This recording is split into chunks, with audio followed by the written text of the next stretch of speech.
Have you ever quietly longed to be someone unshakable, someone who doesn't crumble under criticism, rejection, or loss?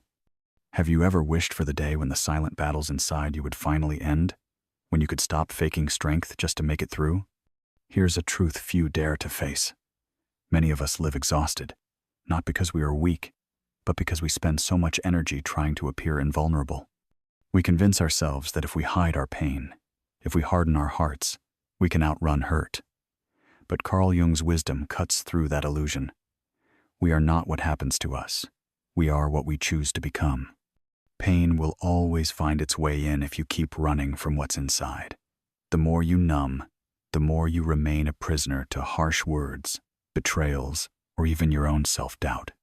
But here's the radical shift. True strength is not about building thicker walls. It's about integration. It's about facing the hidden, tender parts of yourself and bringing them into the light. When you know your own wounds, when you meet them with awareness instead of denial, you become untouchable. Not because the world stops hurting, but because you are no longer at its mercy. This video is for you, the one ready to break free, not by becoming colder, but by becoming whole.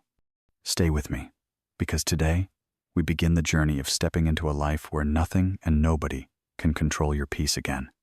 You may believe that betrayal, harsh criticism, rejection, or loss are what break you. But let me gently challenge that idea. Why is it that two people can go through the same hardship and one emerges with resilience while the other is shattered? Think of two friends who both go through a breakup. One feels heartbroken but gradually learns, grows, and eventually steps into a healthier relationship. The other spirals into self-doubt, convinced they are unlovable, and starts avoiding connection altogether. The difference isn't just the breakup itself. It's the unhealed wounds each one brings into the experience. It's not about luck, strength, or even circumstance. It's about the wounds you carry inside that the outside world simply presses against. Imagine two people touched by the same event. One has an old, unhealed bruise beneath the surface, while the other does not. The impact lands differently. That cutting remark, that absence of love, that unexpected failure, they sting so sharply only because they land on something tender within you. Carl Jung believed this deeply.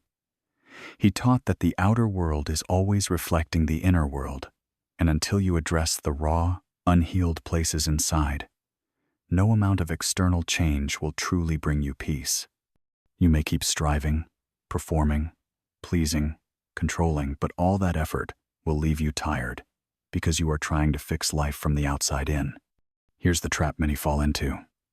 They think that if they just become better, more patient, more successful, more lovable, the world will stop hurting them.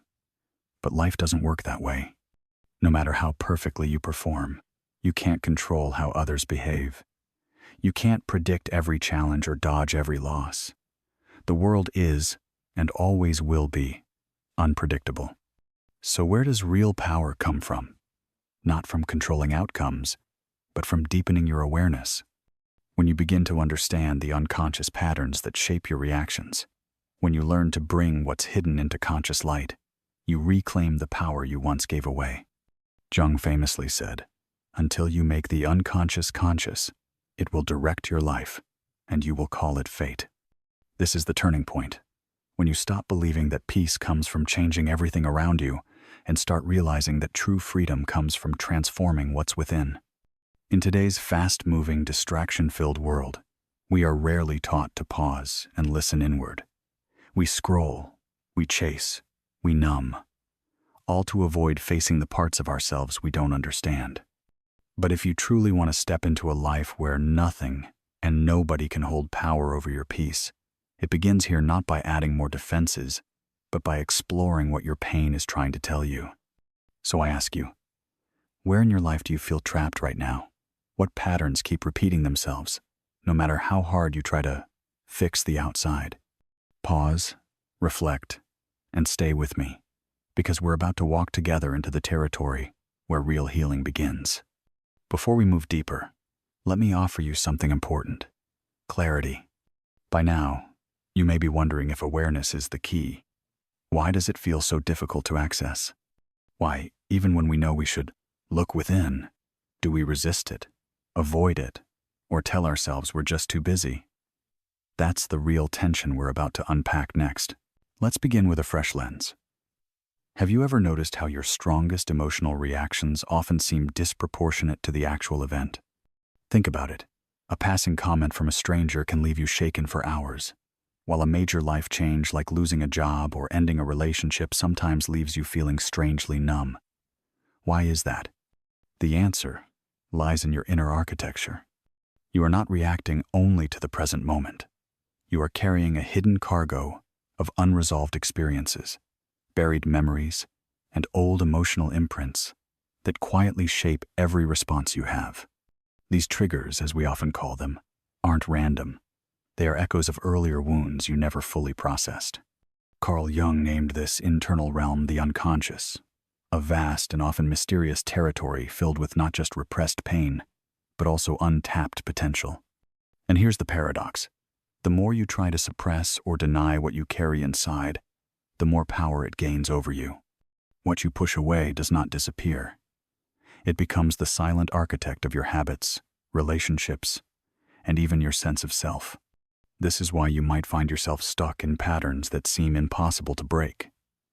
Maybe you keep attracting similar kinds of relationships. Maybe you self-sabotage just when things are going well.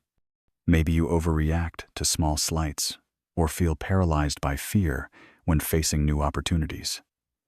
These patterns don't come from nowhere. They are signals from the unconscious, calling you to pay attention. But here's where most people misunderstand strength. Strength is not the absence of feeling. It's the capacity to face your own inner world without flinching. Resilience is not cold detachment. It's grounded presence. Jung taught that healing and growth happen when you bring light to the dark, when you stop condemning parts of yourself and start accepting them as they are. The danger of living without this awareness is that you remain trapped in an invisible loop, endlessly reacting to life without realizing why. As the poet Rumi once wrote, "The wound is the place where the light enters you." That's the key shift. Instead of seeing pain as the enemy, you begin to understand it as the entry point to deeper transformation. So today, I invite you to reflect. What parts of yourself have you been avoiding or denying? What old grief, fear, or anger keeps showing up in disguise? Leave a comment below and share your thoughts. I would love to hear your insights and reflections. And if this speaks to you, don't forget to subscribe and join me for the next chapter of this journey. Together, we'll keep uncovering how the path to becoming truly untouchable is not about becoming harder, but about becoming more whole. As we stand here together on this path of reflection, let's pause and recognize something subtle but essential. Understanding your unconscious patterns is only the beginning. Awareness alone is not enough. The next step, the one that truly reshapes your life, is the decision to engage with your pain, not as an adversary, but as a guide. That's where we now turn. Let me ask you something you might never have been asked, directly. When was the last time you sat with your pain, really sat with it, without trying to fix it, escape it, or silence it? Most of us are experts at running. We fill our days with noise, distractions, obligations, and endless tasks, all designed to shield us from the rawness inside. We tell ourselves we'll deal with it later, but later never seems to come. And yet, as long as you refuse to turn and face what hurts, you remain locked in place, circling the same old struggles, unable to break free. Carl Jung introduced the concept of individuation, a profound process of becoming whole, by integrating all aspects of yourself, even those you would rather deny. But here's what's rarely said. Individuation demands extraordinary courage. It's not about polishing your surface or chasing self-improvement. It's about daring to descend into the depths of your own being, where the uncomfortable truths live. Why does this matter so much? Because pain that is resisted becomes suffering. Pain that is faced becomes transformation. You see, the human experience is not designed to be pain-free. Loss, disappointment, failure. These are woven into the fabric of every life. What shapes your destiny is not whether you encounter hardship, but how you respond to it. Here's the hard truth many people miss. By constantly pushing discomfort away, you inadvertently hand it more power. Ignored grief doesn't dissolve. It metastasizes into anxiety. Repressed anger doesn't vanish. It leaks out as bitterness or passive aggression. Denied fear doesn't fade. It shrinks your life, one small choice at a time. But when you stop running, when you allow yourself to sit with sorrow, listen to anger, and hold space for fear, something miraculous happens. You begin to meet the most authentic version of yourself, the one who exists beneath the roles, masks, and defense mechanisms. This is the gateway to genuine resilience. In the words of Khalil Gibran, your pain is the breaking of the shell that encloses your understanding. Pain cracks you open, not to destroy you, but to reveal a deeper layer of wisdom, strength, and self-knowledge you could never access otherwise. So here's my invitation for you today. Take a deep breath and ask yourself, what discomfort have you been postponing? What part of your life keeps asking for attention, only to be pushed aside again and again? Drop your thoughts in the comments. Your honesty might inspire someone else who needs to hear they are not alone. Together, we'll continue exploring how embracing your own depths is the most liberating act you can undertake, and how, in that courageous embrace, you become truly untouchable. Now that we've walked through the importance of no longer fleeing from pain, there's one more layer we must peel back, perhaps the most transformative of all. It's not just about confronting your inner wounds or understanding your unconscious patterns. It's about what happens after. The profound shift that occurs when you no longer define yourself by pain, but by presence. This is where we step next. Let's approach this carefully. Imagine for a moment a version of you who no longer needs to perform, impress, or prove anything. Not because you've stopped caring, but because you've discovered something deeper, a stable, anchored self that exists beneath every role and identity. This is where Carl Jung's idea of integration truly comes alive. Integration is not about perfection, it's about wholeness. It's about reclaiming every fragmented piece of your being, every disowned emotion, every hidden longing, and weaving them back into a unified conscious self. Most people mistakenly believe that strength comes from appearing untouchable. They hide behind achievements, status, or carefully curated images, hoping the world will see them as powerful. But here's the paradox. The more you depend on external validation, the more fragile you become inside. Because all it takes is one loss, one rejection, or one moment of failure to shatter that carefully built image. Real resilience, Jung taught, does not come from hardening your outer shell. It comes from softening into yourself, from knowing who you are when everything else is stripped away. When you meet your own shame, anger, grief, and fear with compassion, they lose their grip. You no longer react to life from a place of woundedness. You respond from a place of centeredness. But there's a cost to this depth, a quiet kind of solitude. Not the loneliness of abandonment, but the solitude of authenticity. You begin to notice the spaces where you no longer fit conversations that feel shallow, relationships built on masks, environments where truth is unwelcome. And while part of you may grieve this distancing, another part rises stronger, clearer, more aligned. This is the terrain Jung called the self, the integrated, authentic being who no longer needs to cling to ego games or societal roles. When you arrive at this inner home, you stop asking the world to complete you. You stop negotiating your worth based on how others see you.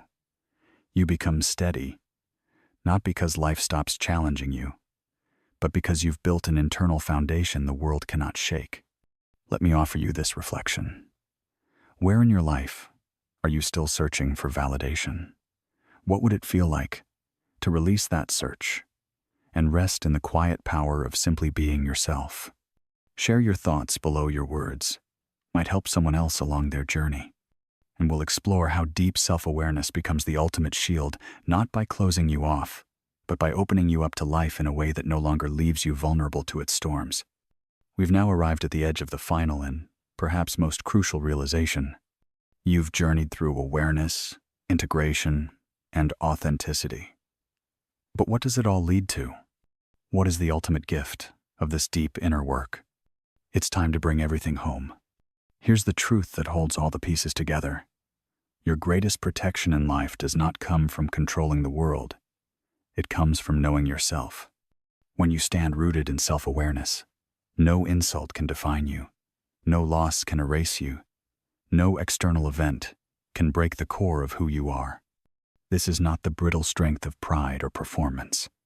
This is the quiet, enduring power of presence. You no longer chase peace by reshaping circumstances. Instead, you carry peace within, knowing that storms will come and go, but you remain whole. The world may offer you praise or rejection, love or indifference, but none of it alters the truth you've uncovered in yourself. Carl Jung's work reminds us that we spend so much of our lives looking outward for answers, never realizing that what we seek has been within us all along. Once you stop resisting your shadows and begin embracing the full spectrum of your being, you awaken a kind of clarity the world can no longer shake. And this is where true freedom begins. Not the freedom to avoid hardship, but the freedom to meet life openly, without collapsing under its weight. Not the freedom to avoid pain, but the freedom to no longer be ruled by it.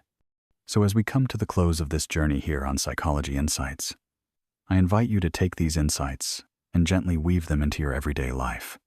This is not work you complete in a single moment. It's a living, breathing practice that unfolds with each choice, each challenge, each quiet reflection. If this message has stirred something in you today, I encourage you to leave a comment below with the words, "I choose inner freedom." Share your thoughts, your struggles, or your victories. Your voice matters, and your journey can inspire others who are walking this path beside you. And if you haven't already, be sure to subscribe and turn on the notification bell, because the next chapter of our exploration will go even deeper into how to sustain this transformation over time. Remember, you don't need to wait for the world to change for you to reclaim your peace. You are already enough. You are already whole. And from that place, nothing and nobody will ever hold power over your heart again.